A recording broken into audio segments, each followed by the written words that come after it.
everybody, happy Saturday. I am matching my jacket today. I am showing my skin against my hand because my hand's got that bit of pink and white, so you can kind of see where the regular skin tone is versus the inflammation. See, you can see better there. And this hand's better than this hand. This hand's very pink still. Anyway, I do that just so I can show my improvements. My face looks pinker. I think honestly my skin, everything tends to stay red because I do still take baths, and in the TSW world there are people who swear by moisture treatment.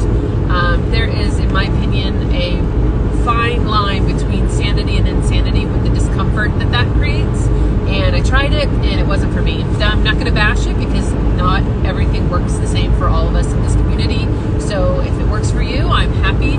I know it's a dreadful process. I take baths. So I take 1 or 2 baths a day, depending, as long as I can stand it, because I feel like soaking longer helps. Lots of Dead Sea salt, apple cider vinegar, and sometimes baking soda.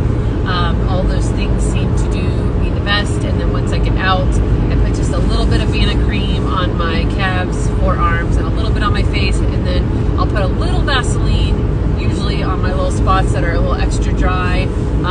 And then I sit on red light therapy, infrared, for 10-20 minutes, especially on my legs because they were the worst. And then I'll put my arms in there as well. TSW, in my opinion, is all internal, meaning the drugs that we put on our skins messed up the inside of us. So what we're doing on the outside is really placating the symptom and not fixing the problem. Time, in my opinion, as I was saying, time is what heals internally. Your body has to re-regulate itself. Is there a miracle drug out there? There are some people that are on immunosuppressive type things that kind of help with the response, but I'm not on anything like that, and I'm honestly afraid to use it, especially after having this initial flare 6.5 years after stopping steroids because of 2 drops of a hydrocortisone over the counter.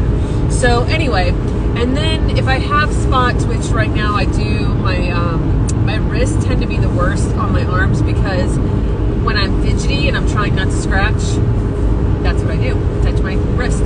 So I actually use quite a bit of Neosporin on little spots that are broken out because I want that healing, protected layer on there. And then I use a lot of Vapor Rub because that cooling menthol in the, I think Vapor Rub is actually eucalyptus and not menthol.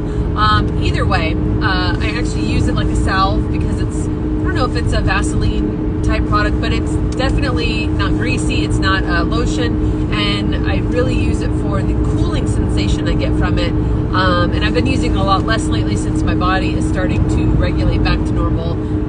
But these little patches here, if it's getting on my nerves, I usually put Vapor Rub, and sometimes I'll even put Vapor Rub up here, and because that cooling sensation, again, it just tells my mind to stop worrying about something.